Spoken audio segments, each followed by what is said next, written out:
Manipuri Wari Pambi Senena Tabiriba Pumnamaku Amuhana Taramna Oksari Ngasi Amuk Mayamgi Damakta Anauba Wari Masa Mapuduna Laksari Wari Masa se Indian writer Munshi Premsangi Wari Masa Subangi Haribaseni Munshi Premsangi Subangi Haribu Wari Masa se Mayamda Huzik Lizara age masi amuk ehak tamina dona awa potha minarasi khulgi atai imung singi wadi khangde tulsi mahato di magi masanupa ramu amadi masanupi suwangi anibu amana amadagi taadana luna taujai ramu ase pakang pharaklaba fawbasi fawba una saba mitam gumbani suwangi sahi tarama thoita ngaidi binupi masani adubu imungi thaba ingkhang amadi lau ingkhol gi thabakta asuki matik haisingkre maramasina marang marakta mamana masanupi sibu migi minu lai phatabagi miyeng changadra haina pakhatchai afaba angangdi taibang semba mapuna supami khulgi mi singna subangi bu thagatpada mana hek hek saujai yamna thagat malabadi angang mangi adubu man hena kiribadi madunate lai phatabagi miyeng aduni madumakni ngasi sahi tarama thoita ngairibi subangi gi laibakta lukhra oyu tamle haina mafaure asigumba maibi gi paujel asina imung pumba koirang langni umnamak kangaunare mama lakshmina tengthana oina kapli tulsina marai bakta kutumna suraduna khangli makoina kapo uraga subangi su kapli maramdi khangde mamada hanna hanna hangli ima karigino nakoina kapli basibo aina koibu thadoklaga kadaida su chaloi nangna kapli bado karigino masanupigi karisu khangjadaba mataw aduda chamjaraba wahangsing aduda mamagi thamoyedo amuka hena kaire mana khalli he taibang semba mapu nangna sanariba kumai sibu karino Mina waraga nangna nungairi bara angawagi thawang sibu karino mioi bana ngawraklabadi angawba thamhamda thammi nangna ngawraklabadi kari chairakno pigadawri basibo mina kaplaga nangna harauri bara nangbu thawjal haibani haibadaine masira nangi thawjal ase aduga subangi na kari khalli magi ka pik thanba paisa lairaba adu oirabadi mana kana amata khangandana lochinduna thamgani aduga kaithel tuminna salaga mamagi faza fazaba phiro leibi gani aduga babana kadai dagi no hanglaklabadi arembado mangonda pirani maduda makhoi ani kaya da harau jagadaba subangina leisabi mapung pharaklabadudadi masanupibu mafam khangna thajakhinaba khulgi miyamna tulsi mahetoda hanna hanna haibire Laisabibu yumda sumhaina sum thambasi phatte aikhoina khulna magi maramda kaisu akaiba haidrabasida nangna amuk ninghanari base karigino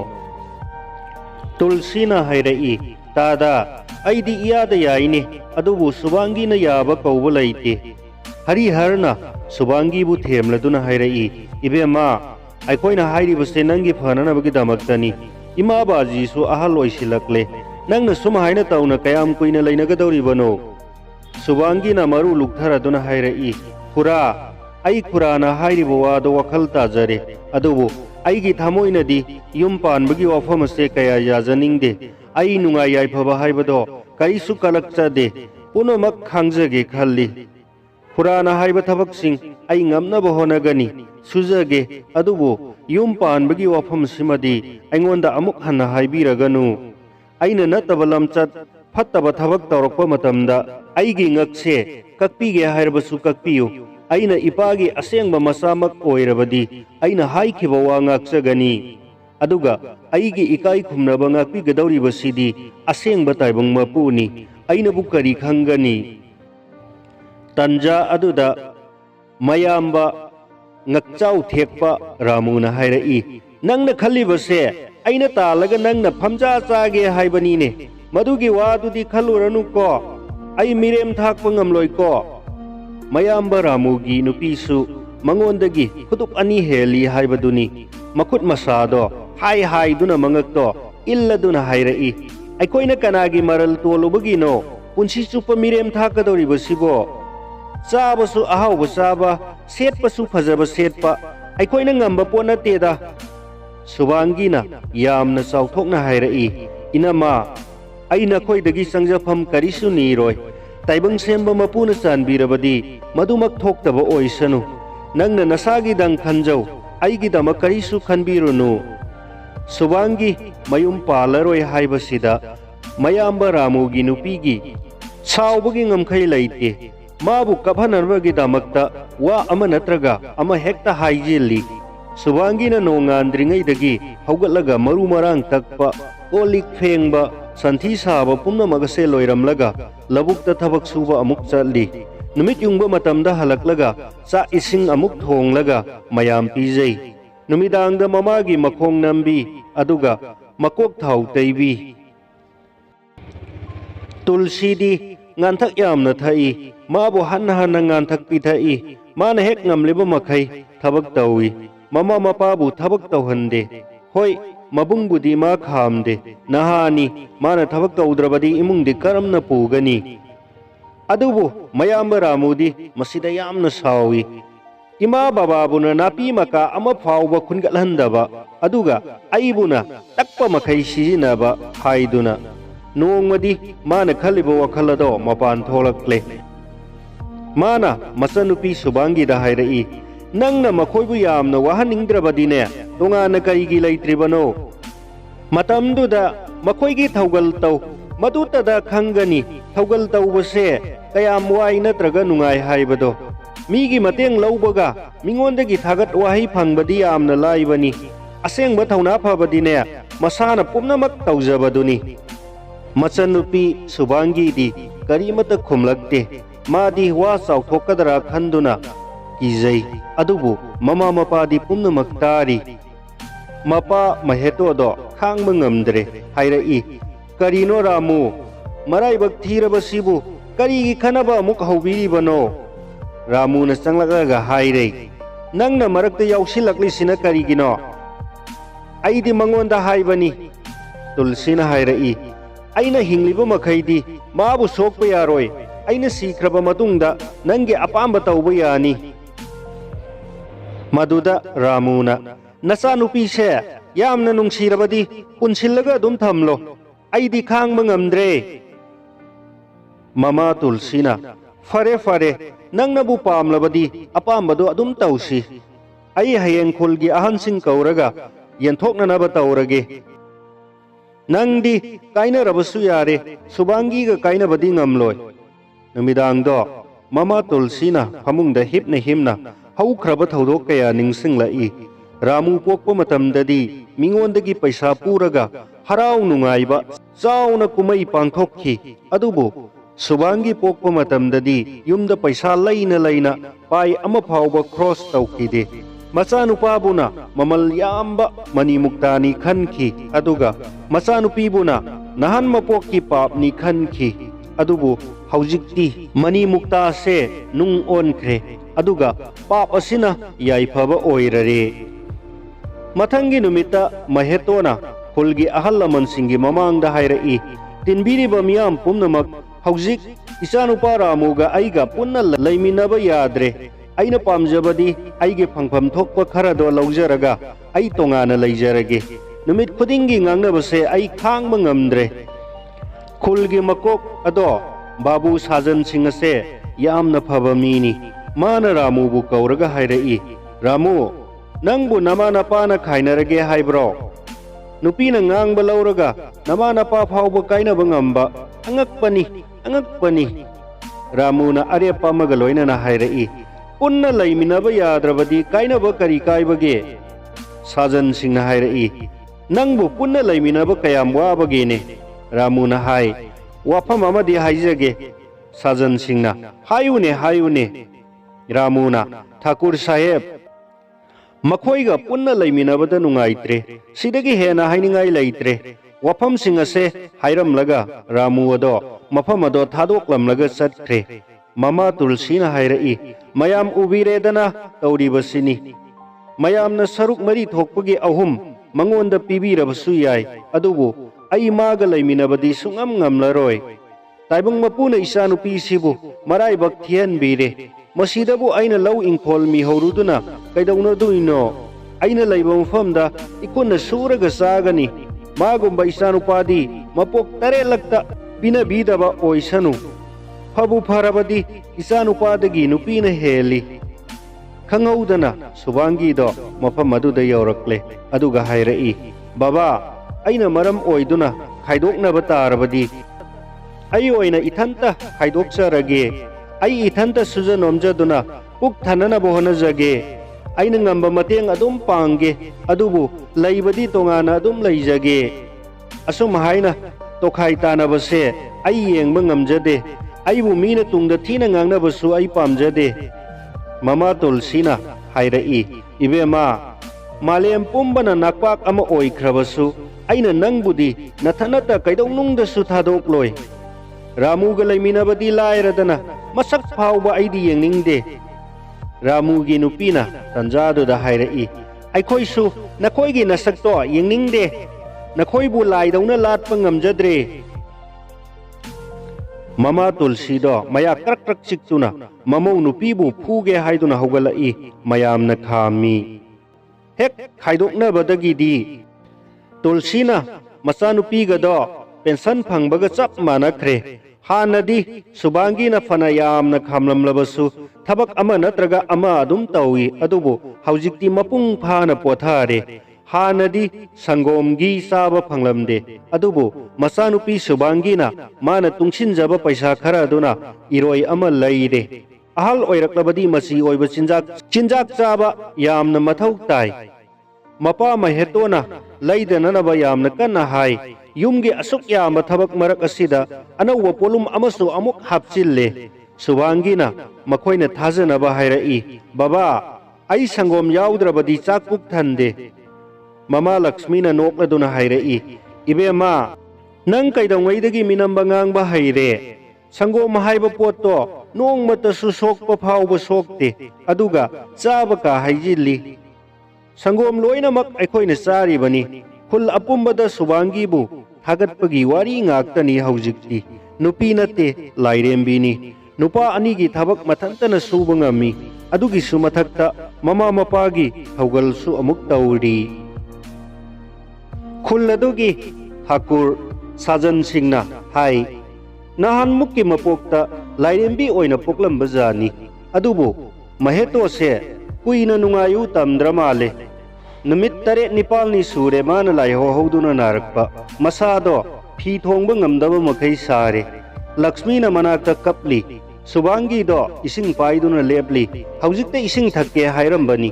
ising puraga lakpa matamdadi makhong makhut loina ingthakre Subangi na magi matodo ubada mayamba Ramugi mayumda salle aduga hairure tada ngasidi baba se karino mataukre mana layo haurakliba numit tare nipani di surakle maduda mayamba Ramuna phamungda hipna hairai aibu Dr. Rao maibarao aina kari yengdoino mapangal kallingaidadi nangna magi pumnamak oibadaine haujikta siramda yaurakabasida aibu kauraklibaro tanjaduda Ramugi nupi ado mapanda thorakle aduga hanglai baba kari taurage ibema Subangi na khumdringaida Ramuna muk hairai karisu taude haujik kanasu siroi Subangi do karimata khumlamdana sumdring Thakur Sajan Singhi manakta chatkre ma chatkraba matungda Ramuna nokladuna magi nupida hairai tausinaba haibado asini magi nupina hairai masida tausinabagi kari wabu yauribage ngaktang su chatpirudana Ramuna ai sungchat chaloi magi maramgi damak tongan chanabani mana maraina laiminajani siraba fawul su chaloi magi nupina nokladuna siraba kandadi mai suba chatkanida chenduna su hingloida Ramuna sungchat hek chaloi mana nungsijaba macha nupina loina maraina taujani nang laina mana karigi taugadawriba ai laina tongan chakribasidi madu ai yaningde madu afaba natte chalaga yenglusi amabu oire ipani dana अदुगिसु मथक्ता खुलगी मिया मांगदा अखोइगी सक्से करमना उतकनी रामूना तुमिन लयु अइंगोंदा पाउताक पिरकनु असोमदना ठाकुर साहेबना महेतोगी पाउदु हेक ताबगा सुबांगीगा लोइनना लाक्ले मखोइना यौरकपा मतमददी मागी फिबम अदो यामना हेंजिल्लमले माना मिहुल येंगी मिहुंदो यामना तप्पी मागी मतम लोइरे हाइबसे खंगले मयाम तुमिन तुमिन लैनरी ममिता इरा चेलदुना सजन सिंहना हाइरई S महेतो हक्सांग कमदौबीबगे महेतो अदो तुमलुबदगी मिकप खंथोक थोरकपगुम हाइरई यामना नुंगाइरी हौजिक्ति अइगी हनबगी मतम यौरकले सुबांगीगी मपासे नंगना ओइरदौबनीको अइना माबु नंगोंदा सिनरबनी साजन सिंहना कपलदुना हाइरई S महेतो करीसु खलुनु पुमनमक ताइबंग मपुगी थौइनसिनी मागी थौजाल फंगनबदी नहाक सोइदना फगलकनी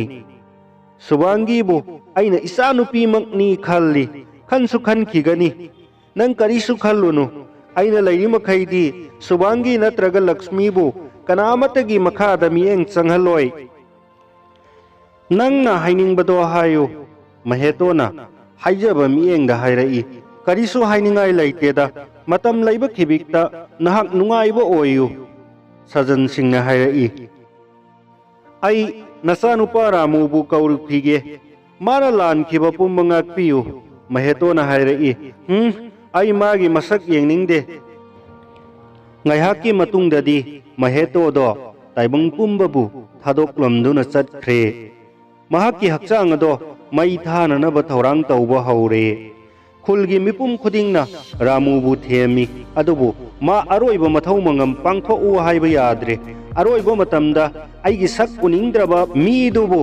aina ipani khanki gadara ai magi masanatte chitagi mayedo lakshmi na sukhre मतम खरगी मनुंगदा सुबांगीना करमना थौरांग तौरिबनो खंगदे लाना थौरमगिदमक कोलम कया पुरकले खुलगी मिपुम खुदिंगमकना यामना ngakna yengnari कोलिक फिरोल गी चिनीना चिंगबा मथौ ताबा पोलम सिंग यौरकले रामूना मदो उबदा खैदौ सावगतपदा लोइरे सुबांगीसु मागी ममांगदा उत उतुना लेनरी ममा लक्ष्मीना हाय इबेमा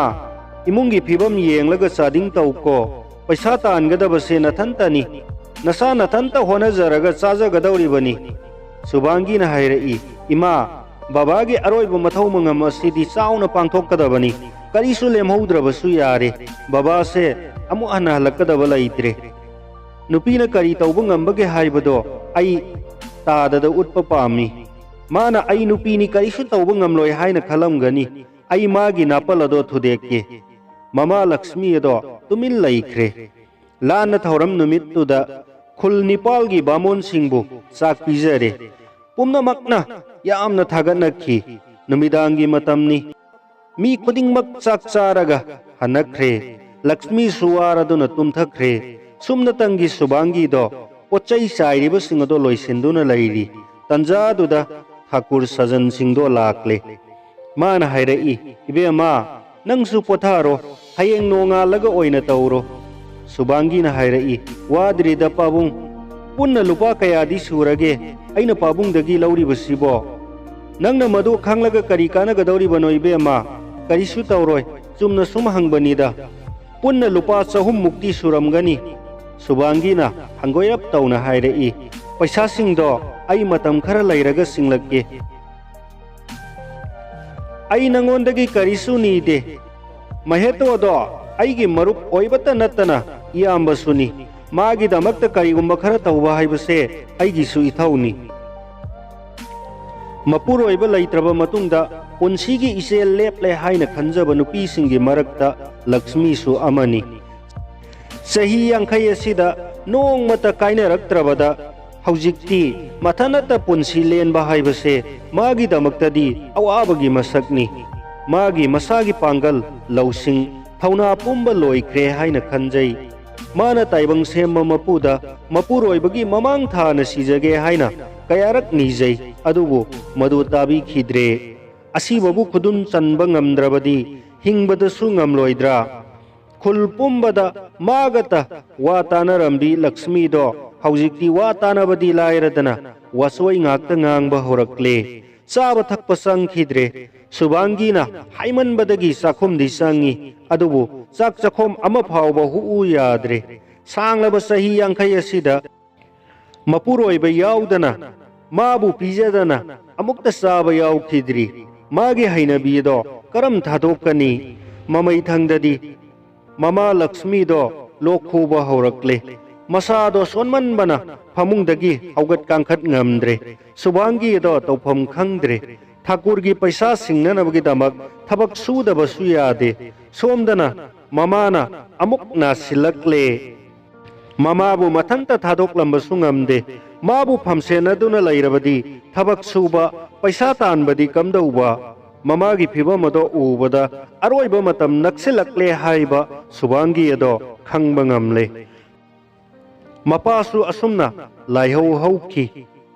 khuladuda makoibu yengsinbinanaba kanasu laite adubu Thakur Sajan Singdi ayuk numidangi lai Lakshmi bu hidak pija pithak tawbirami Subangi gi pungning phathabirami adum oinamak Lakshmi gi phibamdi nongma nongma gi phattaba henjilakli tara mangani suba numitta Lakshmi ado taibangpal thadokre mamana siramdai aroiba mikup aduda masanupa Ramu ado lakhi mamabu khurumjage tauki adubu Lakshmi na saurakpadagi magi manak phawba nakpa ngamkhidre masanupi Subangi gi di mana bor kaya pibirami nangumbi isanupi ama phangjabase aigi nahan mapokki aphaba mahaini aigi aroiba mathau mangamsu nangna taugadabani taibang mapuna sanbirabadi mathangi mapoktasu nangbu isa oina phangjage mama laikhidraba matungdagi di Subangi gi amata ngairaba pandam se Thakur Sajan Singgi paisa singdokpa asini mapagi mathau mangam pangthokpada lupa 300 changki mamagina lupa 200 amuk changki punna lupa 100 amuk toli mado singdokpa se magi pandamni adubu ma thauna handri chahi ahum chupna Subangi na aying nungthil naidana thabak suri magi thauna khangba kanbase ubada nupa sing phawba ngaknari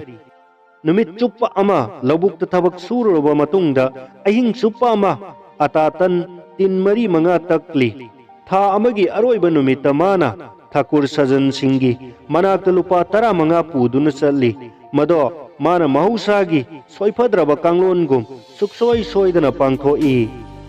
haujikti maikai kayadagi maga luhongnanabagi damakta pau kaya tharai pumnamakna Subangi lakabadi makoigi imung yai faragani khanduna magi ayaba ngainari adubu Subangi na wafam pumnamak thaidoi matam watli tawgadaba lairi asina singba aroiba senfam thidokpa numitto Subangi gi khwaidagi nungaiba numit oikhre